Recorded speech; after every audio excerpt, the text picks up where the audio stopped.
প্রিয় শিক্ষার্থীরা, আসসালামু আলাইকুম। তোমরা সবাই কেমন আছো? আশা করি যে যেখানে আছো সুস্থ আছো, ভালো আছো, নিরাপদে আছো। আজকের অনলাইন ক্লাসে তোমাদের স্বাগতম জানাচ্ছি। আমি নাতিয়াতুজ জোহরা, প্রভাষক, দর্শন বিভাগ, ঢাকা কলেজ, ঢাকা।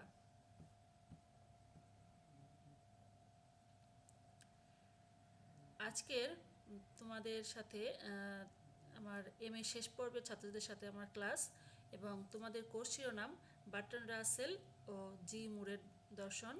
তোমাদের কোর্স নং, তোমাদের জানো তোমাদের কোর্স নংটা চেঞ্জ হয়েছে। এখন সেটা হচ্ছে 5000002। তোমাদের জন্য আমার আজকের পাঠ ভাববাদ খণ্ডন, দি রিফিউটেশন অফ আইডিয়ালিজম, অর্থাৎ মুর কিভাবে ভাববাদ খণ্ডন করে তার বাস্তববাদী মতবাদ প্রতিষ্ঠা করেন। তো আমরা এখন মুর কিভাবে ভাববাদ খণ্ডন করেন সেটি নিয়ে আমরা তোমাদের সাথে আলোচনা করব। তোমরা জানো সমকালীন বাস্তববাদী এবং দার্শনিক বিশ্লেষণী দার্শনিক হচ্ছেন জি.ই. মুর, ব্রিটিশ দার্শনিক জি মুর। তো তিনি ভাববাদী মতাদর্শের যে বিভিন্ন অভিমত বা দিকগুলো আছে সেগুলোর সমালোচনা করেন এবং সমালোচনার পরে সেগুলো খণ্ডন করেন। আর এই যে তিনি এই সমালোচনা খণ্ডন করেছেন সেগুলোর মধ্যে কিছু উল্লেখযোগ্য মতবাদ রয়েছে, যেগুলোর মধ্যে একটি হচ্ছে ভাববাদ খণ্ডন, সময় বাস্তব নয় ভাববাদী এই যে মতবাদ সেটি সমালোচনা করেন। ভাববাদী দার্শনিকদের অধিবিদ্যক ধারণার সমালোচনা করেন।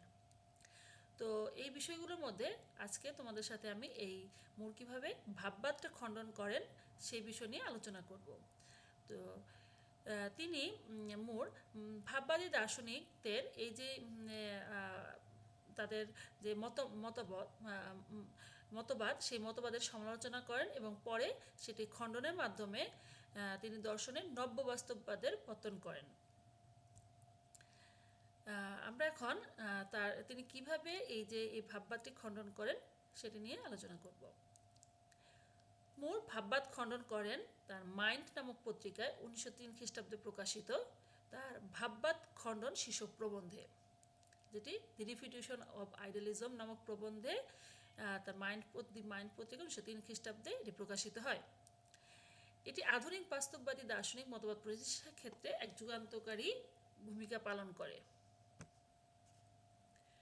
মুর প্রবন্ধের শুরুতেই বলেছেন যে আধুনিক ভাববাদ যদি জগৎ সম্পর্কে আদৌ কোনো সাধারণ সিদ্ধান্তকে সমর্থন করে তবে তা হলো যে জগৎ একটি আধ্যাত্মিক সত্তা।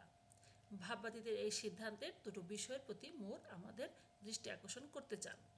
কি মুর যেটা বলছেন যে প্রবন্ধের শুরুতেই তার এই দি রিফিউটেশন অফ আইডিয়ালিজম প্রবন্ধের শুরুতেই তিনি বলছেন যে আধুনিক ভাববাদ যদি জগৎ সম্পর্কে আদৌ কোনো সাধারণ সিদ্ধান্তকে সমর্থন করে তবে তা হলো যে জগৎ একটি আধ্যাত্মিক সত্তা। তাহলে যে ভাববাদীরা কি বলতেছেন, ভাববাদীরা তাদের জগৎ সম্পর্কে যে মতবাদ দিচ্ছেন তাহলে সেই হিসেবে বলা যাচ্ছে জগৎ একটি আধ্যাত্মিক সত্তা। কিন্তু ভাববাদীদের এই সিদ্ধান্তের দুটো বিষয়ের প্রতি মোর আমাদের দিয়ে দৃষ্টি আকর্ষণ করাতে চান। সেই দুটি বিষয় কি? জগৎকে আপাত দৃষ্টিতে যেরূপ মনে হয় প্রকৃতপক্ষে তা বহুলাংশে ভিন্নতর এবং এর অনেক গুণ আছে যা আপাত দৃষ্টিতে এতে আছে বলে মনে হয় না। আচ্ছা, তাহলে আমরা কি যে এই যে ভাববাদী দর্শন সম্পর্কে মুর প্রবন্ধে আরও কি উল্লেখ করেছেন? চেয়ার, টেবিল, পর্বতসমূহ আমাদের থেকে বহুলাংশে ভিন্নতর প্রতীয়মান হয়, কিন্তু যখন গোটা জগৎটাকে আধ্যাত্মিক বলে ঘোষণা করা হচ্ছে তখন নিঃসন্দেহে এটা বোঝানো হচ্ছে যে ওদের সম্পর্কে আমরা যা ভাবি তার চেয়ে ওগুলো অনেক বেশি পরিমাণে আমাদেরই মতো। ভাববাদীগণ এটাই বলতে চান যে যদিও আপাত দৃষ্টিতে ওদের জড় অচেতন বলে মনে হয়, বিশেষ অর্থে ওগুলো এর কোনোটাই নয়। তাহলে কি যে এগুলো আপাত দৃষ্টিতে জড় অচেতন মনে হলেও বিশেষ অর্থে এগুলো জড় অচেতন নয়। এই যে এই চেয়ার, টেবিল, পর্বতসমূহ যা আমরা আমাদের চোখের সামনে দেখছি সেই জিনিসটাকে তিনি এভাবে বলছেন। মুর তার এই প্রবন্ধের উল্লেখ করেন যে ভাববাদের মূল বৈশিষ্ট্যটি অস্তিত্ব প্রত্যক্ষিত হওয়া। কি এই যে ভাববাদের যে মূল বৈশিষ্ট্যের কথা বলছেন যে অস্তিত্ব প্রত্যক্ষিত হওয়া, এখানে অস্তিত্ব প্রত্যক্ষ নির্ভর, এরকম একটা কথা কি বলেছেন, বার্কলে বলেছেন। তো এখানে যেটা আমরা দেখছি এসএস ইস্ট পারসিপি, তো তিনি মুর মনে করছেন যদিও এই যৌক্তিক বাক্যটির উপর ভাববাদ সম্পূর্ণভাবে প্রতিষ্ঠিত নয়, তবু ভাববাদী মতাদর্শ প্রতিষ্ঠার ক্ষেত্রে এর গুরুত্ব অনস্বীকার্য। তিনি নিজেই বিশ্বাস করেন যে সত্তা হয় আধ্যাত্মিক। বাক্যটি প্রমাণের জন্য যে সমস্ত যুক্তি আজ পর্যন্ত ব্যবহৃত হয়েছে তাতে অস্তিত্ব হয় প্রত্যক্ষণের বস্তুর কথাটি একটি অন্যতম আশ্রয় বাক্য হিসেবে ধরা হয়েছে। মুর এই বাক্যটির অসারতা প্রমাণের মাধ্যমে ভাববাদ খণ্ডন করতে উদ্যত হন। তাহলে কি এই যে অস্তিত্ব হয় প্রত্যক্ষিত হওয়া বা অস্তিত্ব হয় প্রত্যক্ষণের বস্তু, অস্তিত্ব প্রত্যক্ষ নির্ভর, এই বাক্যটির মানে এই অসারতা, মানে এই বাক্যটি তিনি এই বাক্যটির তিনি সমালোচনা করেন, এই বাক্যটি খণ্ডন করেই তিনি তার বাস্তববাদ প্রতিষ্ঠা করতে চেয়েছেন, ভাববাদ খণ্ডন করে। এখানে স্বাভাবিকভাবে অস্তিত্ব প্রত্যক্ষ নির্ভর মানে কি, যে যা প্রত্যক্ষের বিষয় নয় তার অস্তিত্ব নেই, এটাই কিন্তু বোঝানো যায় যে অস্তিত্ব প্রত্যক্ষ নির্ভর। তার মানে কি, যেটা দেখা যায় শুধুমাত্র সেটার অস্তিত্ব আছে, তার মানে কি যা প্রত্যক্ষের বিষয় নয় তার অস্তিত্ব নেই। আচ্ছা, তাহলে আমরা কি বলি, যে যদি বলে যে কোনো একটা টেবিলের অস্তিত্ব আছে, তার মানে হলো টেবিলটিকে প্রত্যক্ষ করা হচ্ছে বা প্রত্যক্ষ করা যেতে পারে। তাহলে এই যে এখানে বলা হয়েছে, তার মানে কি, যে আমরা বলতে পারছি যে কেবলমাত্র ইন্দ্রিয় গ্রাহ্য বিষয় বস্তুর কথা বলা যায়, যে শুধুমাত্র ইন্দ্রিয় গ্রাহ্য বিষয় বস্তু সেগুলোরই মানে শুধুমাত্র অস্তিত্ব আছে। তাহলে কি এই অস্তিত্ব প্রত্যক্ষ গ্রাহ্য বা প্রত্যক্ষ নির্ভর হওয়া বা প্রত্যক্ষ করা বা প্রত্যক্ষ কর্তা হওয়া, মানে এগুলো কি, মানে যা কিছু আমার কি ইন্দ্রিয় গ্রাহ্য বস্তু, মানে কি যা আমাদের আমরা যা শুধুমাত্র আমাদের ইন্দ্রিয়ের সামনে দেখছি শুধুমাত্র সেগুলোরই অস্তিত্ব আছে, এরকমই বোঝা যাচ্ছে যে শুধুমাত্র অস্তিত্ব প্রত্যক্ষ নির্ভর, মানে যা কিছু প্রত্যক্ষ করা যায় শুধুমাত্র তার অস্তিত্ব আছে, যা কিছু প্রত্যক্ষ করা যায় না তার অস্তিত্ব নেই। কিন্তু বাস্তববাদী দার্শনিক, বিশ্লেষণী দার্শনিক মুর এই বাক্যটির অসারতা প্রমাণ করে তিনি তার ভাববাদকে খণ্ডন করে তার বাস্তববাদী নব্য বাস্তববাদ প্রতিষ্ঠা করতে উদ্যত হন। আচ্ছা, কেন বলা হয়েছে যে এই যে এই বলা হয়েছে যে এই বাক্যটি তার মতে এমন একটি যুক্তির উপর প্রতিষ্ঠিত যার উপর ভাববাদীতে অন্যান্য সমস্ত যুক্তি আবার নির্ভরশীল। তাই মুর কি বলছেন, যে ক্ষুদ্র বাক্যটির প্রতিপাদ আমি করতে চাই তা হলো অস্তিত্ব হয় প্রত্যক্ষিত হওয়া। এটি একটি অতিমাত্রায় দ্ব্যর্থক শব্দ। তাহলে কি এই যে যিনি তাহলে কি এই যে আমরা বললাম যে অস্তিত্ব হয় প্রত্যক্ষণের বস্তু বা অস্তিত্ব হয় প্রত্যক্ষিত হওয়া, এই বাক্যটির তিনি প্রতিপাদ করতে চান, এই বাক্যটির তিনি অসারতা প্রমাণ করতে চান এবং করে তিনি বাস্তববাদ প্রতিষ্ঠা করতে চান, ভাববাদের সমালোচনা করেন এবং ভাববাদকে খণ্ডন করেন। আচ্ছা, কিন্তু কোনো না কোনো অর্থে এটি ব্যাপকভাবে গৃহীত হয়েছে, মানে কি অস্তিত্ব হয় প্রত্যক্ষিত হয়, এটি কোনো না কোনোভাবে গৃহীত হচ্ছে। আপাতত আমি এটা, তাহলে কি মূল বলছেন যে আপাতত আমি এটা ধরে নিতে বাধ্য হচ্ছি যে কোনো না কোনো অর্থে এটা ভাববাদের জন্য অত্যাবশ্যক। আমি দেখতে চাই এর যে কোনো অর্থ করা হোক না কেন এটি মিথ্যে। তাহলে কি এই যে অস্তিত্ব প্রত্যক্ষিত হওয়া, এটি যে কোনোভাবে ব্যাখ্যা দেওয়া হোক না কেন, কিন্তু বলতেছেন যে এটা আসলে মিথ্যে। মোর অস্তিত্ব হয় প্রত্যক্ষিত হওয়া এই সূত্রটিকে এর সম্ভাব্য বিভিন্ন অর্থে বিশ্লেষণ করে এবং পরে দেখান যে যেহেতু এর প্রত্যেকটি অর্থই অগ্রহণযোগ্য সেহেতু সূত্রটিও যুক্তিসঙ্গত নয়। মানে এই যে অস্তিত্ব হয় প্রত্যক্ষিত হওয়া এই সূত্রটিকে তিনি বিভিন্নভাবে বিশ্লেষণ করেছেন এবং তিনি শেষ পর্যন্ত বলতে চেয়েছেন যে এবং বোঝাতে চেয়েছেন এবং তিনি বুঝিয়েছেন যে এই সূত্রটি আসলে যুক্তিসঙ্গত নয়, এটি অগ্রহণযোগ্য একটি যুক্তি। মুর এভাবে ভাববাদের আসল ভিত্তি হিসেবে চিহ্নিত করে অস্তিত্ব প্রত্যক্ষ বচনটির অসারতা প্রমাণে সচেষ্ট হন এবং এই জন্য তিনি প্রথমেই বিশ্লেষণী পদ্ধতি প্রয়োগ করেন। আমরা জানি মুর একজন বিশ্লেষণী দার্শনিক এবং বাস্তববাদী দার্শনিক এবং সেই হিসেবে তিনি বিশ্লেষণী পদ্ধতিটাই প্রয়োগ করেন। মুর অস্তিত্ব হয় প্রত্যক্ষণ নির্ভর সূত্রটির প্রত্যক্ষণ শব্দ সম্পর্কে বলেন যে এর মূল অর্থ সংবেদন, সেন্সেশন, যদিও অনেক ভাববাদীর মতে প্রত্যক্ষ নির্ভর কথাটি শুধু সংবেদনকেই বোঝায় না, অন্যরকম মানসিক ঘটনা যেমন চিন্তনকে বোঝায়। এখন প্রত্যক্ষ নির্ভর শব্দের অর্থ যদি সংবেদন হয় তবে অস্তিত্ব হয় প্রত্যক্ষ নির্ভর এই যৌক্তিক বাক্যের সংযোজন হয় তিন রকমের অর্থ বহন করে। তাহলে কি এই যে হচ্ছে যে অনেক ভাববাদীর মতে প্রত্যক্ষ নির্ভর কথাটি শুধু সংবেদনকেই বোঝায় না, অন্যরকম মানসিক ঘটনা বা চিন্তনকে বোঝায়। শুধু সংবেদনকে বোঝাচ্ছে না, এখানে অন্যরকম মানসিক ঘটনা বা মনে যে চিন্তা ভাবনা সেটাকেও বোঝাচ্ছে। বলতেছে এখন প্রত্যক্ষ নির্ভর শব্দের অর্থ যদি সংবেদনই হয়, তবে অস্তিত্ব হয় প্রত্যক্ষ নির্ভর। এই যৌক্তিক বাক্যের এই যে অস্তিত্ব হয় প্রত্যক্ষ নির্ভর, তাহলে কি এই যে একটি সংযোজন করছে অস্তিত্ব হয় প্রত্যক্ষ নির্ভর, এই বাক্যটির মধ্যে কি সংযোজন করছে? হয় নামক সংযোজন। তাহলে এইটি 3 রকমের অর্থ বহন করতে পারে। তো মুরের মতে বাক্যটিকে সত্য হতে হলে এই 3টি অর্থের যে কোনো একটি অর্থ অবশ্যই এর থাকতে হবে। তাহলে কি এই যে অস্তিত্ব হয় প্রত্যক্ষিত হওয়া, এই যৌক্তিক বাক্যটির যে 3 ধরনের অর্থ হতে পারে সেগুলো কি কি? 1 নম্বর হচ্ছে উদ্দেশ্য ও বিধেয়ের মধ্যকার সম্পূর্ণ অভিন্নতা। তাহলে কি এখানে সম্পূর্ণ অভিন্নতা কাদের? উদ্দেশ্য ও বিধেয়ের মধ্যে। তারপরটা হচ্ছে উদ্দেশ্য ও বিধেয়ের মধ্যকার আংশিক অভিন্নতা। তাহলে কি আংশিক অভিন্নতা উদ্দেশ্য বিধেয়ের মধ্যে। এবং 3 নম্বরটা হচ্ছে উদ্দেশ্য থেকে বিধেয়ের সম্ভাব্যতার অনুমান। উদ্দেশ্য থেকে বিধেয়ের সম্ভাব্যতার অনুমান, অর্থাৎ এখানে উদ্দেশ্য বিধেয় অভিন্ন না হলেও অবিচ্ছিন্ন। যেমন বলেছে যে উদ্দেশ্য বিধেয় এখানে অভিন্ন না হলেও, যে অভিন্ন নয় কিন্তু তারপরে কি হতে হবে? এটা অবিচ্ছিন্ন হবে। তাহলে একটা হচ্ছে উদ্দেশ্য বিধেয়ের মধ্যে সম্পূর্ণ অভিন্নতা, তার আরেকটা হচ্ছে আংশিক অভিন্নতা, আর একটা অভিন্ন না হতে পারে কিন্তু অবিচ্ছিন্ন। আচ্ছা, এখন আমরা দেখি যে অস্তিত্ব হয় প্রত্যক্ষ নির্ভর, এই বাক্যটিকে যদি প্রথমার্ধে ধরে নেওয়া হয় সেটা কি? এই যে আমরা বললাম উদ্দেশ্য বিধেয়ের মধ্যে সম্পূর্ণ অভিন্নতা, সেক্ষেত্রে সেক্ষেত্রে অস্তিত্ব পদটি প্রত্যক্ষ নির্ভর পদটির চেয়ে কম বা বেশি কিছু বোঝায় না। পদ দুটো সঠিকভাবে সমার্থক, তারা একই বস্তুর দুটো ভিন্ন নাম মাত্র। অস্তিত্ব পদটির অর্থ প্রত্যক্ষ নির্ভর পদের অর্থের সাথে সম্পূর্ণরূপে অভিন্ন। কিন্তু মুরের মতে অস্তিত্ব ও প্রত্যক্ষ নির্ভর পদ সমার্থক নয়, অতএব প্রথমার্থ প্রথমত এই যে অর্থ যুক্তিসঙ্গত নয়। তাহলে কোনটির কথা বলা হয়েছে? এই যে প্রথমটির কথা, যে বলা হচ্ছে উদ্দেশ্য বিধেয়ের মধ্যে সম্পূর্ণ অভিন্নতা, এই যে এটি সম্পূর্ণ যুক্তিসঙ্গত নয়। কারণ এখানে কীভাবে বলা হয়েছে যে প্রথমে যেটা বললো যে এই যে অস্তিত্ব এবং প্রত্যক্ষ নির্ভর পদ দুটি সমান বা সমার্থক নয়। এই দুটি পদ সমার্থক নয়, কেননা সংবেদন এবং সংবেদনের বস্তু এক নয়। সংবেদন এবং সংবেদনের বস্তুটা এক নয়। তাই অস্তিত্ব হয় প্রত্যক্ষ নির্ভর বচনটি প্রথম দৃষ্টিকোণ থেকে ধরে নেওয়ার সম্পর্ক প্রকাশ করে না।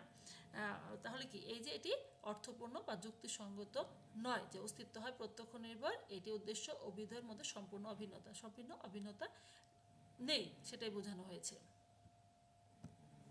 আচ্ছা, এরপর যেটা বলা হয়েছে যে দুটি উদ্দেশ্য বিধেয় আংশিকভাবে অভিন্ন হতে পারে। তাহলে এখানে কি দ্বিতীয় যেটা বলা হয়েছে, প্রত্যক্ষ নির্ভর পদটির অর্থ অস্তিত্ব পদের অর্থের অংশবিশেষ। কি বলা হয়েছে? প্রত্যক্ষ নির্ভর যে পদ সেটার অর্থ অস্তিত্ব পদের অর্থের অংশবিশেষ। যেমন জীববৃত্তির কথা বলা হয়েছে, জীববৃত্তি বা জৈববৃত্তি, যে জীববৃত্তি মানুষের জাত্যার্থের অংশবিশেষ। কি মানুষের যে গুণ জীববৃত্তি, সেটার একটি অংশবিশেষ হচ্ছে মানুষের মানে গুণের দিক থেকে মানুষের যে একটি অংশ জীববৃত্তি। কিন্তু সেক্ষেত্রেও প্রত্যক্ষ নির্ভর থেকে অস্তিত্ব পত্রে অনুমত হয় না। যেমন কোনো জীবের মধ্যে জীববৃত্তির উপস্থিতি প্রমাণ করে না যে জীবটি মানুষ, মানে শুধুমাত্র জীববৃত্তি থাকলেই বোঝা যাবে না সেটা মানুষ।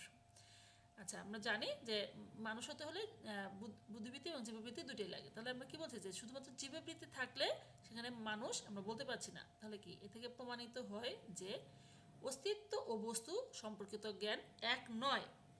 তাহলে কি দুইটা অস্তিত্ব এবং বস্তু এই সম্পর্কিত জ্ঞান এক নয়। মোট কথা অস্তিত্ব প্রত্যক্ষের উপর নির্ভর করে না, বস্তু ও বস্তুর জ্ঞান ভিন্ন। তাহলে কি আমরা বলছি যে এই যে বস্তু অস্তিত্ব প্রত্যক্ষের উপরেই শুধু নির্ভর করছে না, বস্তুর জ্ঞান দুটো ভিন্ন।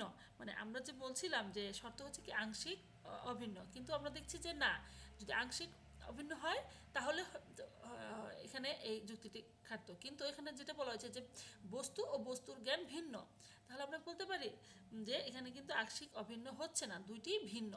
তাহলে কি অতএব সূত্রটি আমরা দেখতে পাচ্ছি যে এটিও ভাববাদী মতের সাথে অসঙ্গতিপূর্ণ।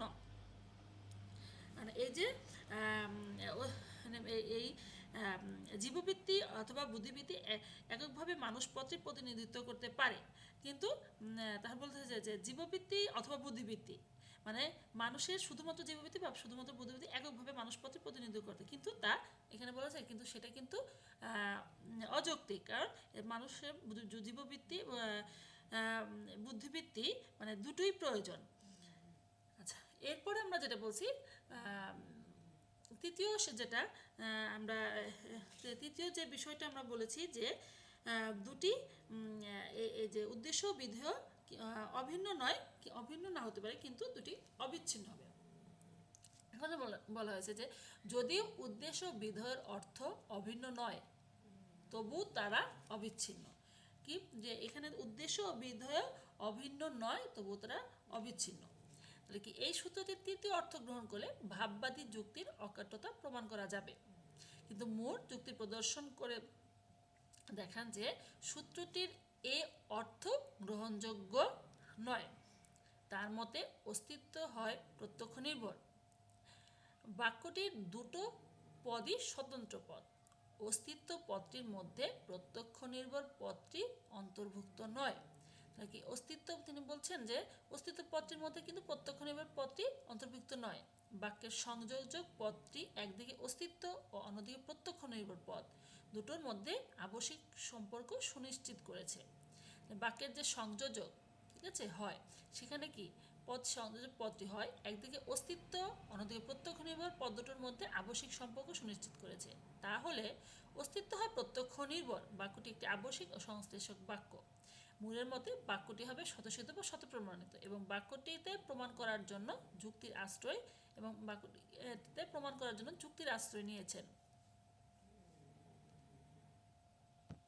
তাহলে যে এই যে তার মতে অস্তিত্ব প্রত্যক্ষ নির্ভর এই বাক্যের সপক্ষে তার এরূপ যুক্তি প্রদান করেন যে জ্ঞাতা থেকে আলাদা করে জ্ঞেয় বস্তুর ধারণা অকল্পনীয় বা অসম্ভব। তাহলে কি জ্ঞাতা থেকে জ্ঞেয় বস্তুর দুটোকে আলাদা করা অকল্পনীয় অসম্ভব। বাক্যটির উল্লেখিত অর্থে তাহলে কি বিশ্লেষণাত্মক। তাহলে এ থেকে তিনি মূল প্রমাণ করছেন যে অস্তিত্ব হয় প্রত্যক্ষ নির্ভর বাক্যটি একদিকে সংশ্লেষণাত্মক এবং অন্যদিকে বিশ্লেষণাত্মক।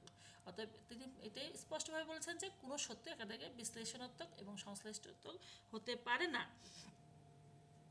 তাহলে এখানে আমরা দেখা যায় যে মূর ভালোভাবে দেখাচ্ছেন যে জ্ঞানের বিধেয় এবং জ্ঞান উভয় যদি পৃথকই হয় তবে তাদের মধ্যে কোনো ঐক্য সম্ভব নয়, কেননা এই দুটি স্ববিরোধী বা বিপরীত পদের মধ্যে কোনো অবিচ্ছেদ্য ঐক্য সম্ভব নয়। তাহলে এভাবেই তিনি স্বীকার করেন যে অনেক সময় আমরা প্রত্যক্ষণের ক্ষেত্রে সংবেদন এবং সংবেদনের বস্তু তাহলে কি এই যে সংবেদন ও সংবেদনের বস্তু আলাদা করতে পারি না।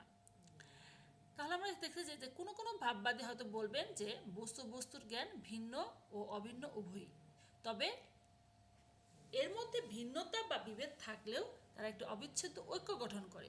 মূর এ মতের সমালোচনা করে বলেন দুটো স্ববিরোধী পদ কখনোই একটি আঙ্গিক বা অবিচ্ছেদ্য একক গঠন করতে পারে না। তাহলে ভাববাদীরা মানে কোনো কোনো ভাববাদীরা বলছেন যে বস্তুর জ্ঞান কোনো একটা বস্তু এবং বস্তু সম্পর্কে যে জ্ঞান সেটা ভিন্ন অভিন্ন দুটোই হতে পারে, তবে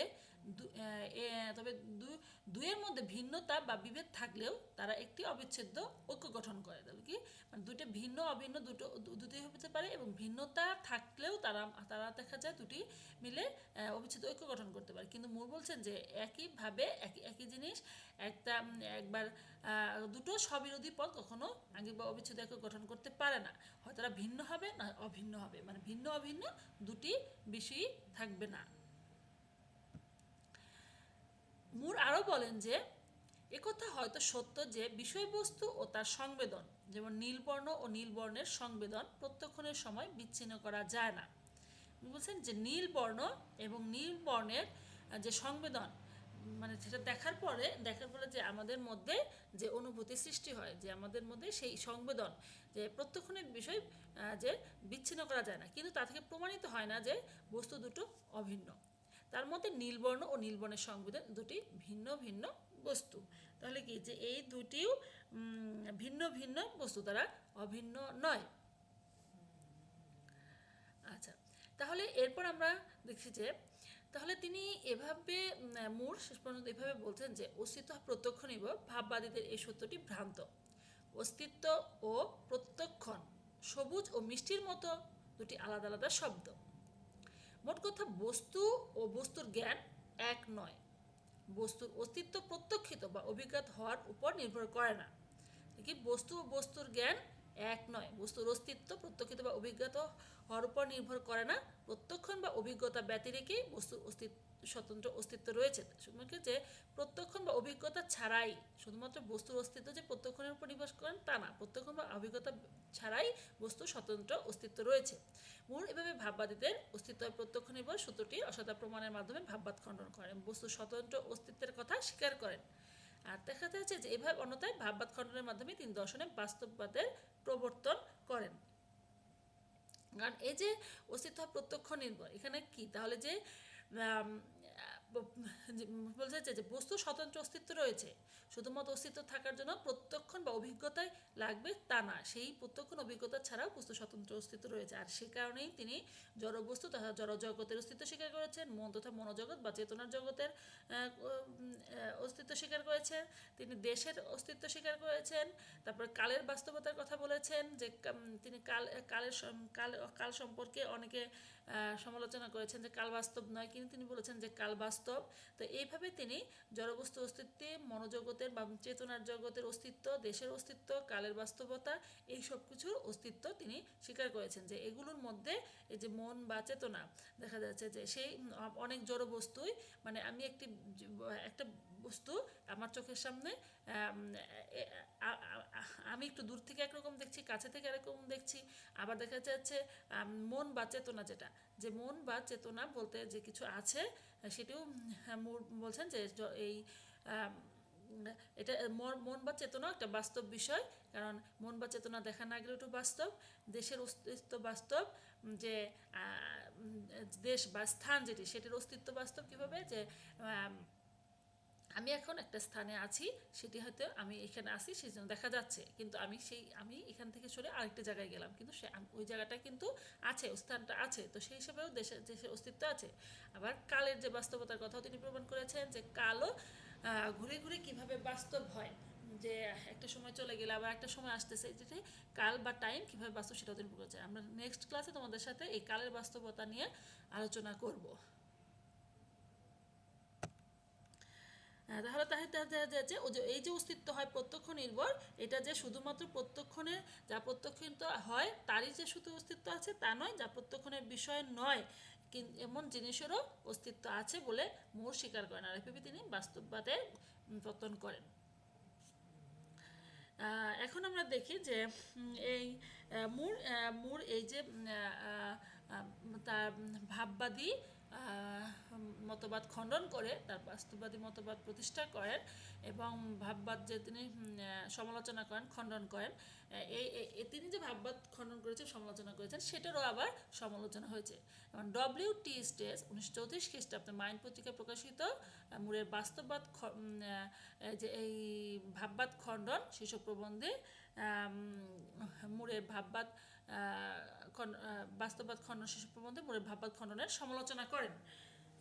কি এই যে তার মাইন্ড পত্রিকায় তিনি আবার বাস্তববাদ খণ্ডন এই প্রবন্ধের মধ্যে তিনি মুরের ভাববাদ খণ্ডনের সমালোচনা করেন। মুরের ভাববাদ খণ্ডনের সমালোচনায় স্টেজ বলেন যে অনভিজ্ঞ বস্তুর জ্ঞান পাওয়া অসম্ভব, মানে যেটা অভিজ্ঞতার জগতে দেখা যাচ্ছে না সেই বস্তুর জ্ঞান পাওয়া যায় না, যেটা অভিজ্ঞতায় নাই সেই বস্তু জ্ঞান পাওয়া যায় না। স্টেজ আরও বলেন যে অভিজ্ঞতা অবস্থায় টেবিল যে কাগজটুকু এখন অস্তিত্ব আছে, মানে টেবিলের যে কাগজটুকু এখন অস্তিত্বমান আছে, আগামীকাল ওই একই টেবিলে ওই কাগজটুকু এখন অস্তিত্বমান থাকবে, তা আমরা অনভিজ্ঞতায় অবস্থান কিভাবে জানবো? তাই এটা ধরে নেওয়া ঠিক নয় যে একটি অভিজ্ঞাত বস্তু অনভিজ্ঞাত অবস্থায় ও অবিচ্ছিন্নভাবে অস্তিত্বমান থাকে। স্টেজ তাই মনে করেন যে যখন কোনো মনই সবুজ সম্পর্কে সচেতন নয় তখন এটি অস্তিত্বমান এরূপ ধারণা প্রমাণ করা সম্ভব নয়। মানে একটা টেবিলে একটা কাগজ আমি এখন দেখছি, ঠিক আছে, অস্তিত্ব আছে, কিন্তু মানে পরক্ষণে ওই টেবিলেই যে ওই কাগজটুকু থাকবে সেটা মানে আমি আমার অভিজ্ঞতা কিভাবে জানবো, কিভাবে বুঝবো। তো সেই দৃষ্টিকোণ থেকে তিনি বলছেন যে আম, যা মানে শুধুমাত্র যা কিছু দেখা যায় সেটারই অস্তিত্ব আছে, তাহলে কি যে যেটা দেখা যাচ্ছে না সেটা প্রমাণ করা যাবে না। তো এখানে তিনি এছাড়াও বলছেন, আরেকটি বিষয় উল্লেখ করা প্রয়োজন যে মুরের ভাববাদ খণ্ডনের সমালোচনা করলেও স্টেজ বাস্তববাদের খণ্ডন করতে পুরোপুরি সমর্থন হননি।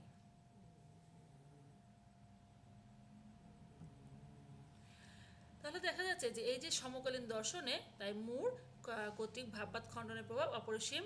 ভাববাদ খণ্ডনের মাধ্যমেই সমকালীন দর্শনের গতিধারায় এক বৈপ্লবিক পরিবর্তন সূচিত হয়।